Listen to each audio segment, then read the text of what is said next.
Good morning. Welcome to Choices Podcast. You can find us at choicespodcastofficial.com. You can go to YouTube and just Google Choices Podcast. You'll find our website.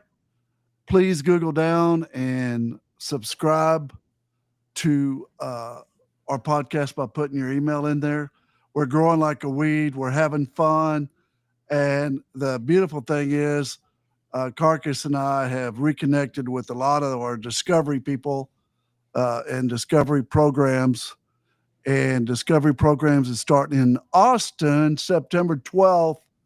And we want to fill the room. That's what we say. We like to fill the room of people who deserve more than what they're giving themselves. And you know who they are. It's like, man, I've got this friend. He's a drummer. He's really cool guy, but boy, he really likes himself. If he could just go through the car wash and fix himself for a weekend, he'd be the best drummer in the world and the best friend you could ever have. I love that metaphor, Brett. He needs to go through the emotional car wash. That's right. And y'all all know Carcass, my buddy. What's going on, folks? How you doing? I'm doing great. We're going to talk about today's show. We got a great guest, Grady. And today's show is going to be how to live in your heart. When I met Grady, he's like a big guy in Austin on putting people in the seminar. He went through Dallas. He probably put a lot of people through Dallas too. So he's going to help you learn how to put people in discovery programs to get more of what they want and how to live in their heart. Because when I first met Grady, dude, it was like, oh, this guy, he reminds me of myself back when I went with Phil to the training when Phil had it. And it was like, I put 10 people in the next month. Grady put in 8. And so I know exactly what he meant. People are looking at me, wondering what I'd been through. I said, okay, go to this. And it's exactly the way it works. But he lives in his heart. Carcass, you live in your heart. Yes, sir. Well, you know what Grady said? What? Grady said that people looked at him and said, if this program can fix this guy, then I need to get what he's getting out of that. So that's what helped, because he took those tools and ran with them and utilized them and applied them. Absolutely. And so, Carcass, I love it when you pick a song and the lyrics. You got a good one? I got a good one. I bet it's from heart. Is it from heart? No. I didn't get the obvious one. When you live in your heart, I think you share part of your heart. And I think that's important to help it grow, because just like working out, you have to expend a little energy. And so I found a song by Bruno Mars called Count on Me. Oh, really? And here it is. All right. If you ever find yourself stuck in the middle of the sea, I'll sail the world to find you. If you ever find yourself lost in the dark and you can't see, I'll be the light to guide you. We find out what we're made of when we're called to help our friends in need. You can count on me like 1, 2, 3, I'll be there. And I know when I need it, I can count on you like 4, 3, 2, and you'll be there. Wow. How about that? You know what? I love that. Before we bring Grady on, my mentor, I've always told you, is a federal judge. And you know what I love about him? He don't call you the day you lost somebody or lost your dog. He calls you 6 weeks later after everybody else has gone home. just what the song lyric says. Yep. You can count on him. Well, and then I'll be there.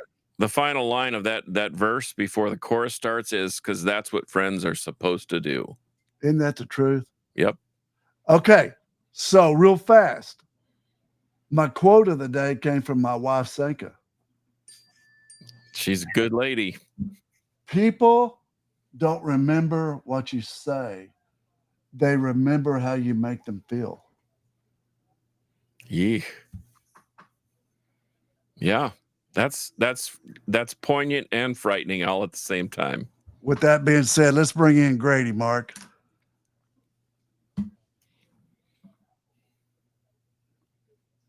Are we going to wing it without a... Are we going to wing it without... Oh, I think we lost him. Uh-oh. He'll come back in. Sure. We can keep chatting. Sure, I like we can. Grady, though, man. Grady's cool. No, he's a good dude. But, you know, it's like my wife said today. She goes, people don't remember what you say. They remember how you make them feel. Isn't that the truth? You know? Well, and they don't remember what you necessarily say either. They remember what you did.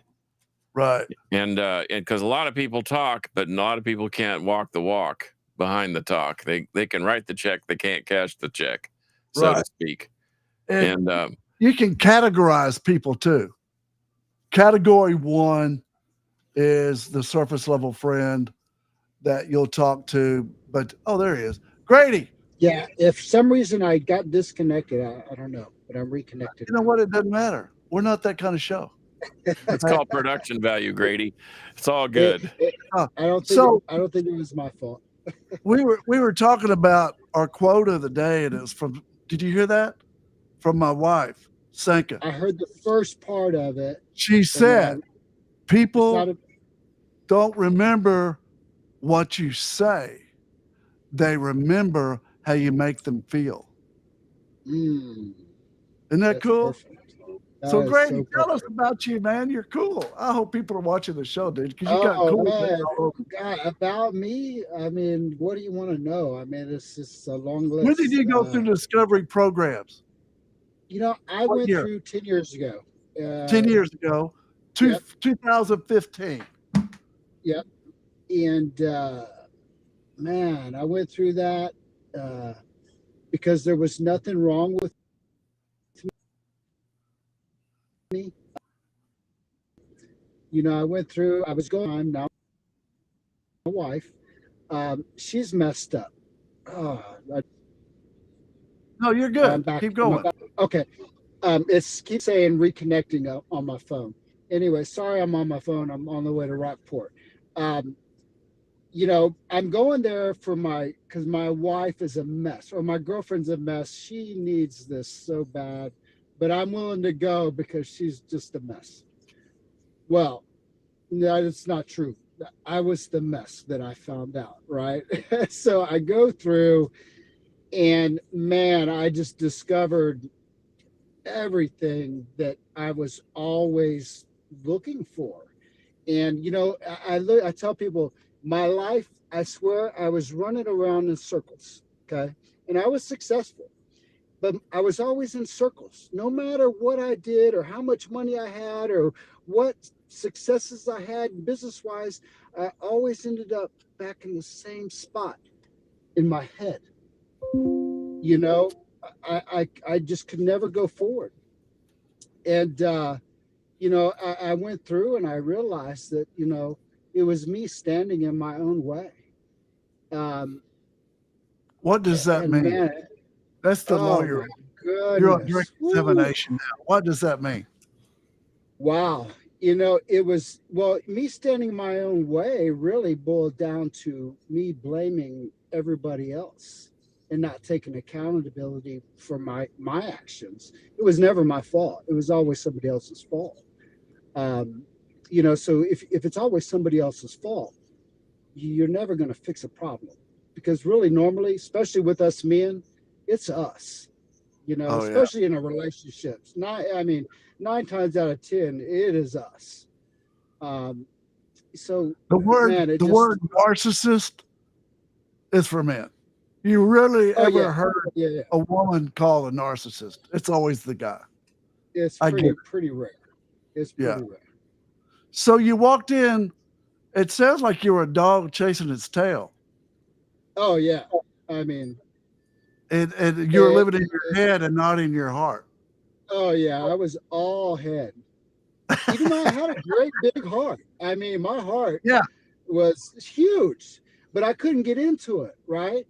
And I Yeah. couldn't figure out why man, I could be in a penthouse somewhere and just, man, I've got money, and of course at the Yeah. time back then, women or whatever, I was filling my void.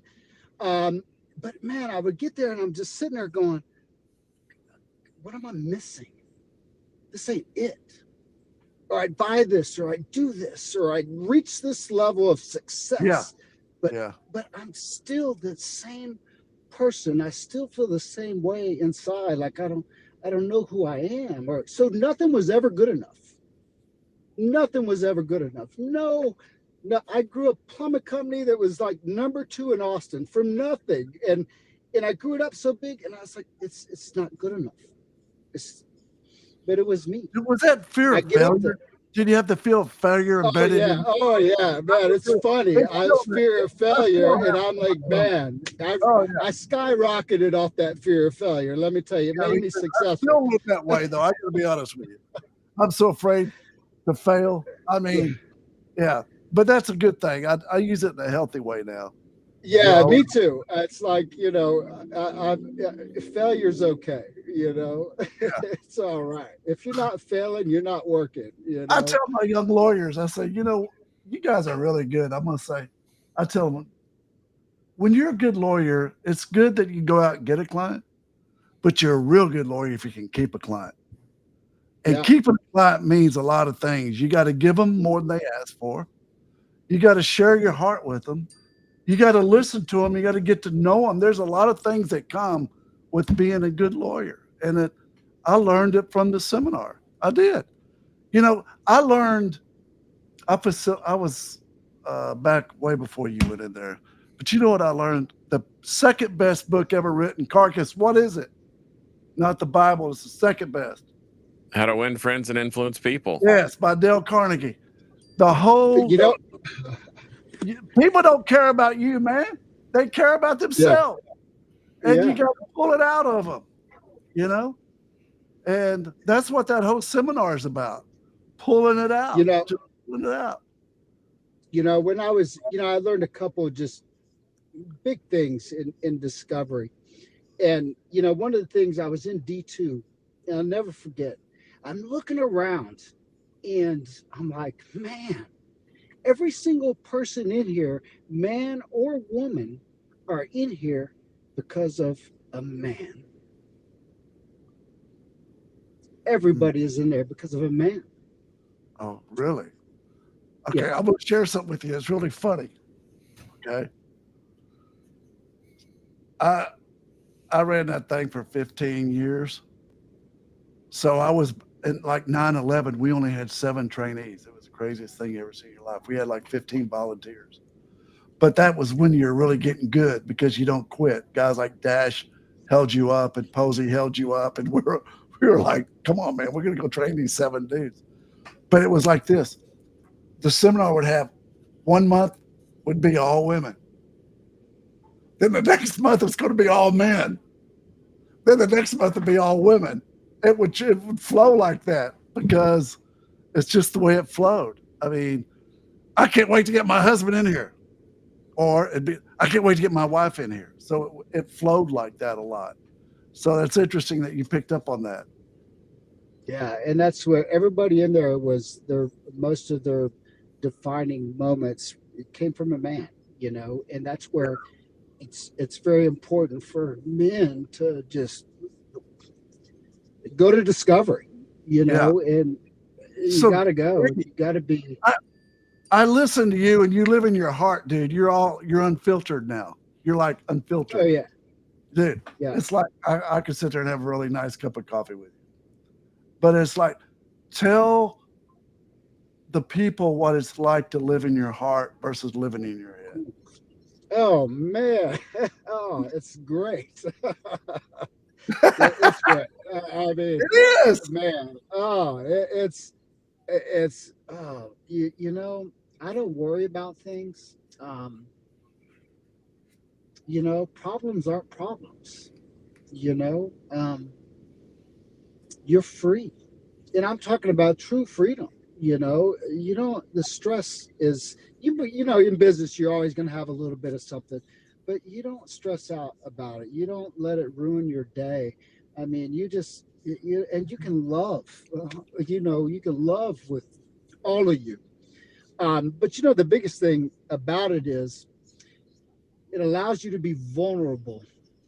About it is it allows you to be vulnerable, and Yes. that's where and I am. And that's right. I mentor a lot of guys, and my key is to them as I tell them vulnerability. We are taught not to be vulnerable when it's and you're weak when you're vulnerable. And you know what?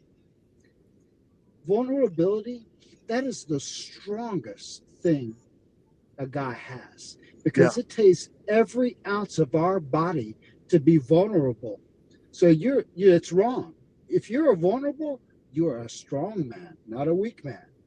But Yeah. that's the key. That's what you get living in your heart. You can be That's vulnerable. that's You the can you can culture. put yourself out on the line, right? You can just put That's yourself out there. This is how I feel, you know, and it's not coming from here, you know, yeah. because normally this is not how you feel up here in your head. You know, That's the you can culture have those real guys in Austin are yes, trying to create is kindness, freedom, vulnerability, and all that, man. Because like with my law firm, if you're not kind, if you're a dude and you really think you're really good and you probably need to go somewhere else, I sick the women on him.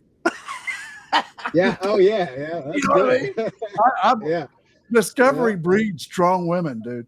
It just yeah, does. oh yeah, It's oh like, yeah. oh, I Let me just can't tell you, work. yeah, Huh? It's that is like, true. I mean, that's you're and then, not pulling anything.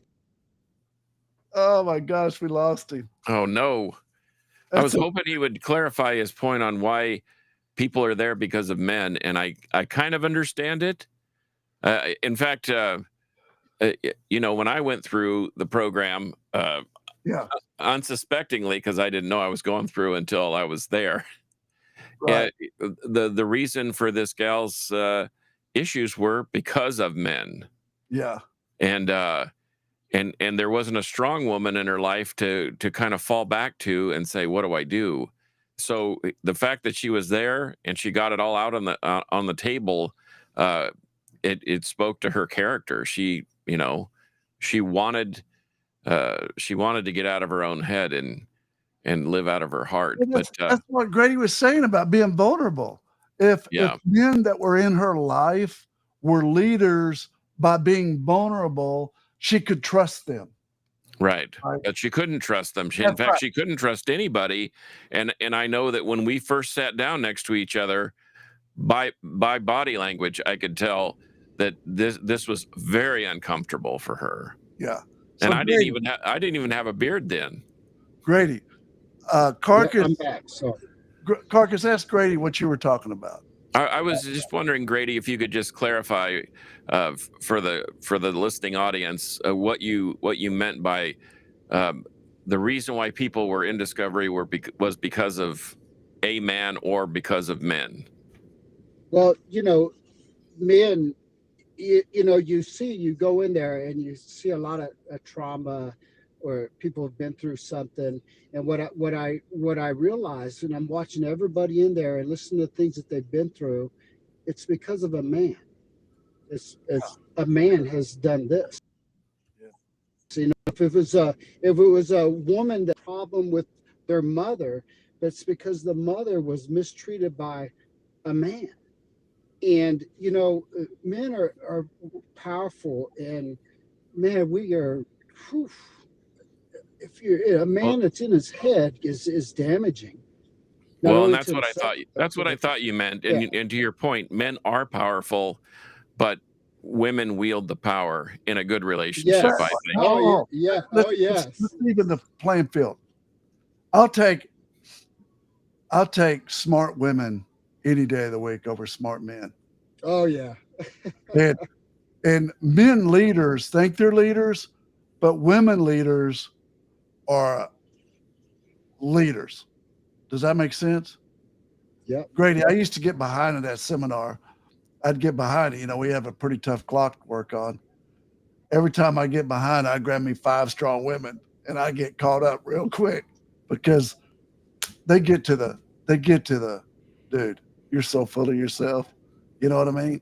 And you think you're hiding it, and you're not, and you start looking around, and you go, well, I guess I might need to look at some of that, right? Well, I don't know if this has anything to do with what we're talking about, but I always found it easier to talk to my mother than my father. And I don't know why, because my father was very open-minded, very gracious, but he was a military guy and very strict and very straight. He was a straight arrow, the straightest I've ever known, and yet I guess it maybe stemmed from a feeling that I didn't want to disappoint him, but I could always tell my mother everything.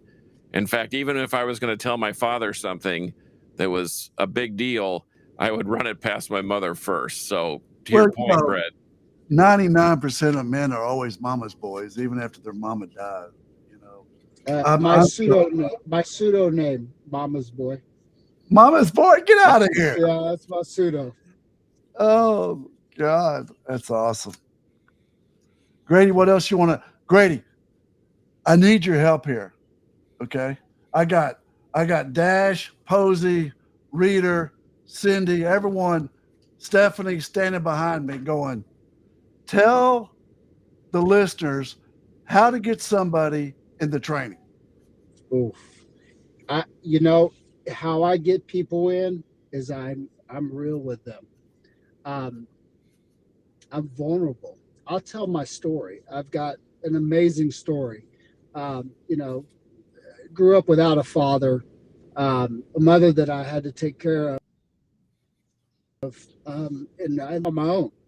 And I've been through it. It's like I tell people, I might not be able to tell you what to do, but I can tell you what not to do. I've got a lot of self-inflicted life experience problems that I've had in my life, and then I've had a lot of successes. Most of those came after discovery. When I could live in my heart, but it's just being real. I mean, man, and caring, I talk to people and I listen to people. If I see somebody that's just, I know is struggling, man, I'll plant a seed. I won't say, oh, you need to go to this. Because if you say, oh, you need to go to this, they take it as, oh, you think I'm messed up? Yeah. I just plant a seed. Now, who are you to tell me I'm messed up? Yeah, right. You can't say you need to go do this, right? That doesn't work, because they automatically are like, oh, what? But I plant seeds. I always plant seeds. It could be a grocery clerk. It could be a bouncer at a bar that I almost got in an argument and fight with one day, and I planted a seed in him. Grady, listen to this. So I was across the street from SMU, and I was taking. I play the drums now with Carcass, but I was taking piano lessons, and my wife and my kids were with me, and I stopped at the Starbucks there to get a latte. I'm known for liking a latte, and so the lady I ordered the latte from, working at Starbucks, says, "Thank you, but you don't owe anything." I said, "No, ma'am, I want to pay for my latte. I don't want to go to jail over a latte." She goes, "No, I'm buying your latte. I went through discovery. At the time I went through discovery, I had never had a job. I was out of school, and I had kids with no fathers. Now I have kids. I graduated from the school across the street, and I have a job here at Starbucks, and I want to thank you." my wife and I just started crying. It was so beautiful. You never know when you can make that kind of difference in somebody's life, you know? Yeah, and when you live in your heart, you see all God puts people in front of you every day. Yeah. If you're up here in your head, you're not going to see those people Yeah. because you can't see. You can't even, if you're in your head, you can't even see your wife that's sitting in front of you at the Yeah. dinner table. Yeah. You And got to be sometimes I really have to hard. tell myself to switch. Yeah, yeah. Sometimes I I have mean, to tell you're myself, always going to hop up there, right? yeah, yeah, switch. Okay, here we go. And you What's got to out. on? Yeah, I have another rule I call DBAP, but I'll say that one for another day. Don't be a, because men have to learn to take out the trash, shut up, Yeah. and just get after it. You know what I mean? Make Yep. people's lives simpler, and they don't care about the money. You can always make money, right? I mean, we can Yep. always make money. Hey, what would you say, Grady? I want to give you a scenario. I love this. I'm having so much fun with you. What would you say if there's a lady that you just helped in a divorce? She just got divorced, 64. She hadn't had a job in 34 years. She's scared and she doesn't know what to do. What would you tell her? She's never been a Discovery. Mm. Well, there's number one. I, um, as far as getting her into Discovery, Yeah. What would you say to her? I'm going to tell her, you know what? You know, before you get into another relationship, you've been through a lot. Before you get into another relationship, why don't you you know kind of work on yourself a little bit to get some of that stuff out, and so you can just kind of refine yourself a little, and just go do this and just check it And out. It's enjoy the only going last. to make you better. She's listening to our show. I want her to go through. And I'm going to it, call it, her after you and I are done saying yeah, why she deserves to go through. it's just going to She's make you never too better. old. You're never too old to go. No, my God. I was going through with a pastor that was 70 years old. Yeah. Yeah. We were Um, used to be a which, breeding grounds for pastors that needed new hearts. That was a yeah, whole other yeah, situation. because they give and they give and they give and they give and And, they, and, they're- and they burn out. yeah, Well, and then can they you can't imagine? give to their family, because they're giving to No. everybody else, You're and doing funerals, sick people. You yeah, got old Gladys Kravitz yelling down your throat all the time about what you're not doing right. Yeah. mhm. Discovery's for everybody, man. And it's like Everybody, it doesn't no matter replace what age. it doesn't replace counseling, but what it does, it excels that growth period when you do counseling afterwards. Yes, let me tell you, me and my wife, we went through a phase where we were really having some problems, and it was after Discovery. And what had happened was is she had never forgiven me because I put her through the ringer when we first met. I mean, I put her through the ringer, and so she had never really forgiven me, and that ended up coming back out, right? Um, so we ended up going through an affair recovery program, and man, and these we go in this program, and we're like, we've both been Discovery, so we know how to get in our hearts. And we went in there, and the counselor told us, "Oh, you guys are going to be great in here." And we went in there, and we were like, we're all in a big group thing, and we're just, man, we can share our hearts. Wham, right, go Yeah, right to it. And we yeah, just aced. I mean, I felt sorry for these people in there because, one, I'm giving my heart, right, like, and these guys are just typical guys that, like, they don't want to share nothing, and I'm all like, sharing from the bottom of my heart. But, Discovery helps you do all that stuff. It helps you get here. It's really all about getting in your heart. And if you're here, you yeah. just you're Can't do not it. going to accomplish. You're just going to be circles. Your head will just put you in circles, and you always end up in the same spot. You end up Your killing people heart, in your head. yeah, you will end up in the same spot all the time. You got to be. Your heart is the only way to move forward and go straight. Is living So in your look, heart. Marcus, hey, Mark, run across the screen how you get hold of us at Choices Podcast. If you have somebody that you want to put through the seminar, we're going to sick Grady on them. We're going to sick me on them. We're going to sick Carcass on them. I got a discovery hit that I need to I call in Grady. You got to get Grady and me. Yeah. We're going to I'm telling you, and I'll give them my story, and after they hear my story, they're like, "Oh, I'm going." Well, the thing is you two are cut from a similar cloth, and with the whole father thing and whatever, I can feel. You've given me some tools that I'm going to use, and like I said, I think I planted the seed, but just like anything, even if we're, my father used to tell me that even if you're squared away, you still got to pull the weeds in the garden. You know what I mean? You still have to water it, and nurture it, and feed it right, and it's no different than life or sports or relationships. Just because you're in a relationship doesn't mean you're done.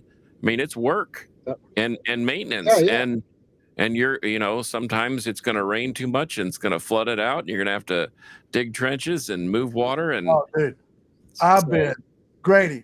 Have you been flat on the road where you're a roadkill, where you could barely lift up a hand and ask someone to help you? My God. We've been there. I've been there. Look, you're welcome. Yeah, I mean, I was like, God, why am I even here? This is horrible. Mark, flash I've been it. My office number is 214-219-1000. Flash my office number across the screen.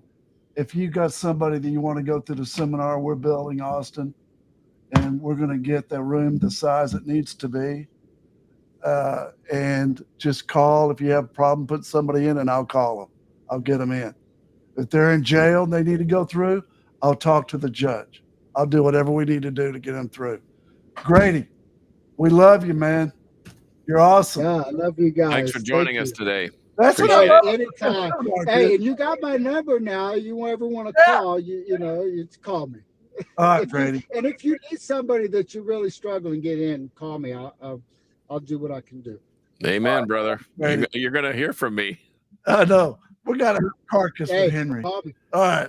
We'll talk at you. All right. Bye, guys.